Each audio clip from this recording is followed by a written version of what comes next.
guys? We're Mini Metal Fab. This is part 3 of the Kawasaki 500 motor. We're going to be working on installing a new oil filter, taking apart the valve cover, and then we're going to be draining out the old coolant. Yep, we're going to be seeing if any of the valves are stuck, and we're going to be checking the clearances on them and setting the gap, putting the motor in top dead center and making sure everything's where it's supposed to be. So the first thing I'm going to do is I'm going to take this throttle off because we aren't going to be running these carburetors. So I'm going to take the throttle off so that way that's out of the way, and the grip off that side because the grips are like nasty, they're all sticky, and whenever you touch them it gets like black stuff on your hands and it's just pissing me off. So I'm going to take them off so we're not dealing with that anymore. And then we're going to fill up the oil and put the filter on the front. So we got this nice K&N Performance filter. It was like $17, but it's the only one they had that fit this bike. Filter goes right down here on the front, just threads right on. We're gonna get a little bit of new oil. Actually, this O-ring's already oiled. That's nice. Get a little bit more oil from it. Just pre-lube the O-ring so it doesn't... Yep. That way it seals good and it doesn't stick. Now I'm going to be taking off the throttle. It's just these two Phillips head screws right here. So you gotta pull this whole assembly off. We don't need the kill switch because I already have these ones wired in by hand, and we're gonna be making new ones when it goes onto the bike that will be bolted like into the frame somewhere or something. So we're just gonna delete this whole assembly right here for now, and we might be able to delete this whole assembly here too, because I already disconnected the tip over sensor, and we don't really need the lights. So as long as the thing still cranks and runs, without this, we can just disconnect that completely too, which will be nice. And just cut the whole plug off and just tape off this whole section of harness here. So start simplifying the thing for stuff we don't need. Like, I don't think we'll need this sensor back here. I think this is for rear lights. And I don't think we'll need this sensor here either. We might not even need this box. Oh, no, this box we do need. That's for spark. We do need that. We might not need any of this either, because this is all for lights, I'm pretty sure. The tail lights and turn signals for the rear and stuff. So I'm going to cut this whole harness here and just make it a lot smaller, a lot simpler, only have the ignition, which should be super nice. Alright, so next we're going to be removing the two carburetors from the bike. Yeah, we're not going to use these carbs. I'm actually going to be buying one big carburetor and building a 2-into-1 and running one fat carburetor. Running like a custom Y intake. Yep, it'll be really sweet when it's done. That way we only need one fuel line, one throttle cable, and it'll be a return, what's it called? A cable actuated slide instead of a vacuum actuated slide. Because these two carburetors need the airbox to open these slides because it works off of vacuum pressure. And on this motor, on this bike, won't have the airbox. So it won't be able to open our slides up for us. So we're going to be running a standard like mini bike kind of carburetor, or like a dirt bike style carburetor, where the throttle cable gets opened by the slide and it has a spring to return it. It'll be so much simpler and easier. It'll just be better all the way around when it's done. It might make slightly less horsepower, but if it makes 5 less horsepower, it's not the end of the world, because, well, it's going to be a lot of horsepower on a mini bike anyway, so. I think I'm going to run one 40mm carburetor instead of these two carburetors. I'm going to measure them, see how big they are right now.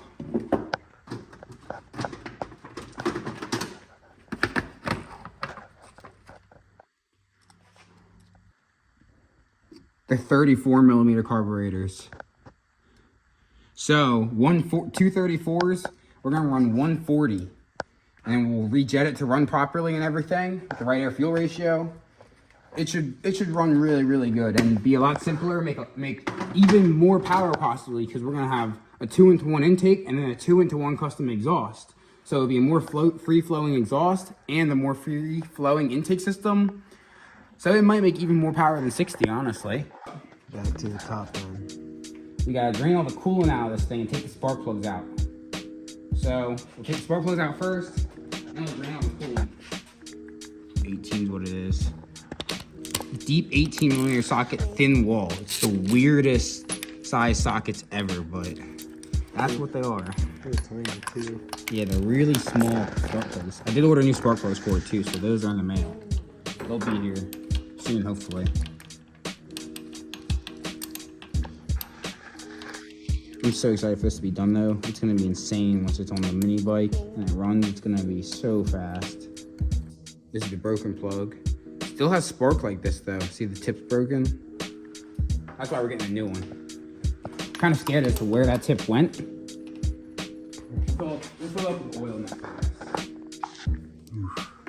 This one's just toasted. Still had spark, but this one's way better. And now we're drinking out all the coolant. Takes 3.6 quarts Jeez. of oil. I got it. Just drinking it. So we'll fill up with 3 and then we'll put 0.6 in. This guy right here. This should drain all our coolant out. I don't know how much is in here. Crack open the top of them. There you go. Move that back a little bit.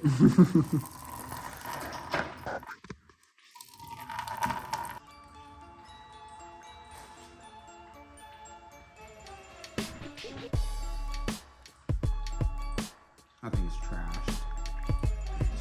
All right, now we're on the quart number 3.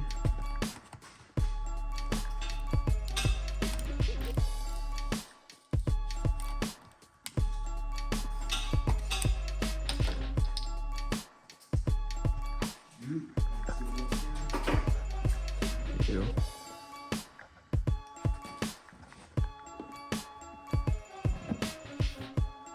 That's it for you.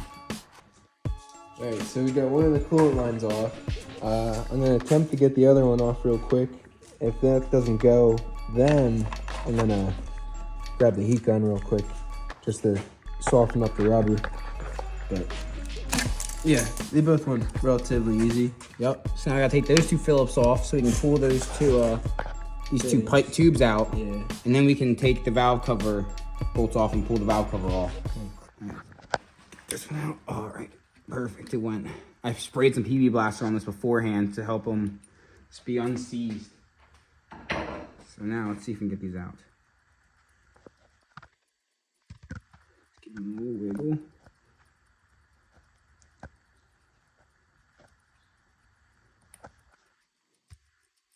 Like a flathead under there.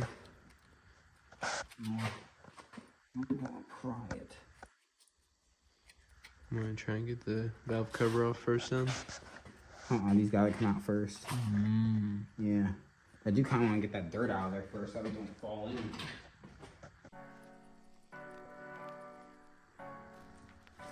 Spray a little penetrating oil down there, you think?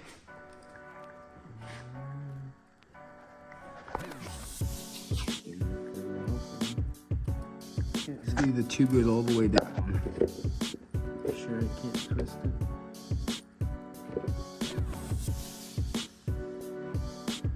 Maybe. You got one out. It looks bad. We gotta clean that out badly. We're trying to work the other side out now. We got the one side. Trying to work this side out now. It's really stuck though. Yeah, you can't really pry and you don't want to pull the pliers because yeah, there's O-rings. You don't want to mess it up. You don't want to break the seals. Don't want to bend the pipes. Then your coolant system won't seal right. It's a stressful situation currently. But I got this one cleaned up pretty good. So then we can just put some oil on this O-ring and put it back in, tighten it back down. It should seal up good because the O-ring's still good. No cracks or anything. So it's still bulging out, so it's not too small. Got both of them out, got them cleaned up. So I'm gonna try to clean out the passageways with a screwdriver and some Simple Green on a rag. So we can go in there and clean them out with the O-ring seal and everything, try to get all the dirt and grime out of there. Time to take the valve cover off. Because we looked in here. It's really dirty in there, so we're gonna have to clean out the cooling system with some hot water and some vinegar.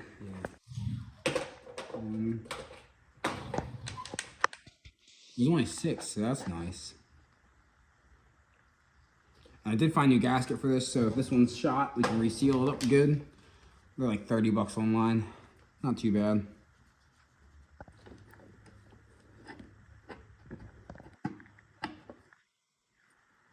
Gasket's sticking a little bit back here.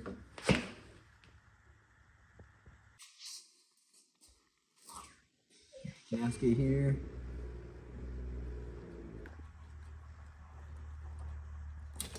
Boom. Alright, valve cover gasket's off. Let's go. Alright. Save the gasket. There's the valve cover. Our 2 cams. Our valves. That's pretty cool. Now he's turning the motor over and I'm looking down the spark plug hole to see where top dead center is.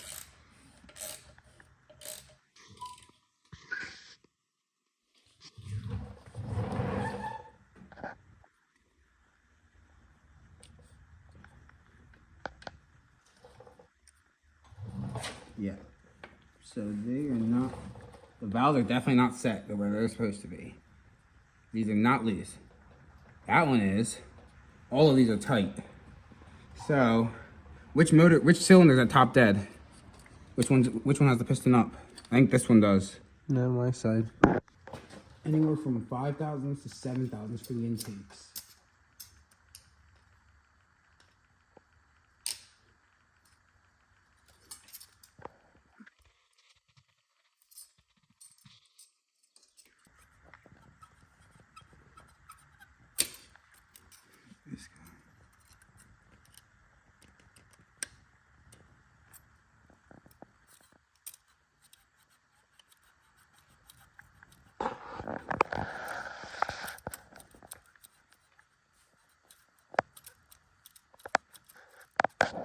Alright, so we got everything. It looks like it's got clearance. It's definitely got oil coming through now. Yep, it's got fresh oil coming through. I got the system pressurized, which is nice because watch, when you crank it, oil light goes off now. You can see fresh oil coming right out. Yep, you can see fresh oil coming right up out of the There's still some dirty stuff in there. Yeah, but it's still a little dirty, but it's good enough to get it running. Exactly. It's good enough for now to get it running. We'll do another oil change after we hear it start up. And maybe do like a little break and like let it run for a little bit with the new carburetor system and everything. Once I get the new carburetor, and then we'll drain all the oil out and do a coolant flush on the system with water and vinegar. You can get it to run off fluid right now though. Yeah, so we're gonna put the valve cover on and see if we can get the fire up for a minute or two. Back in they go.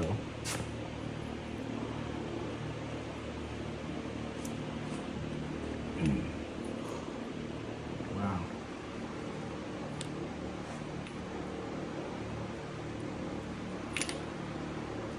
Pain going out, pain going in. There we go, that one dropped in. Perfect.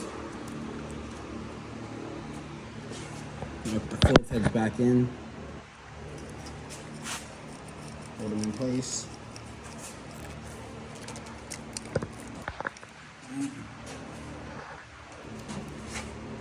Get these on there.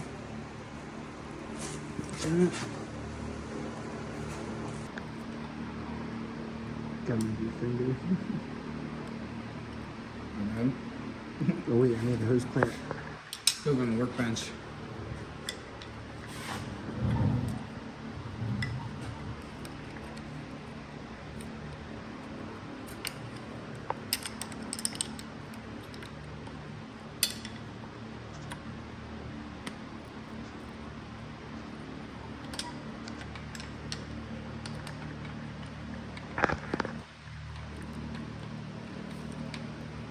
Get this spark plug boot. Pop that one. So, Just turn gotta it on do to this, run. right? Now, turn that on. Get yourself your Starter's starting fluid. fluid. Let's see if No, it'll it's here. butter up now.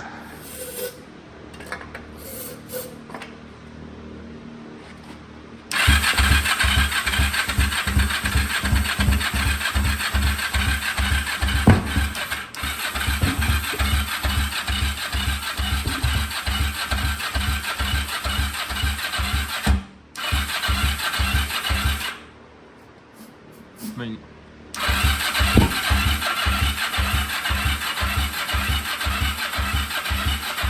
not so much.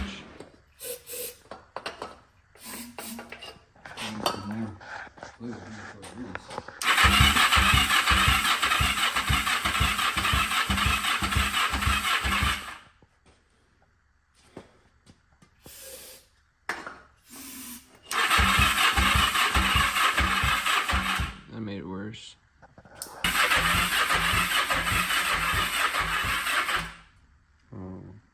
We gotta wait for the battery to charge up. Yeah. It's gotta charge up. How did that affect anything? It didn't. I think it was just Awful luck. it just sucked in the right amount of air and carb cleaner, so it sparked and then it went boom and almost cranked. Just had a little bit of fire here.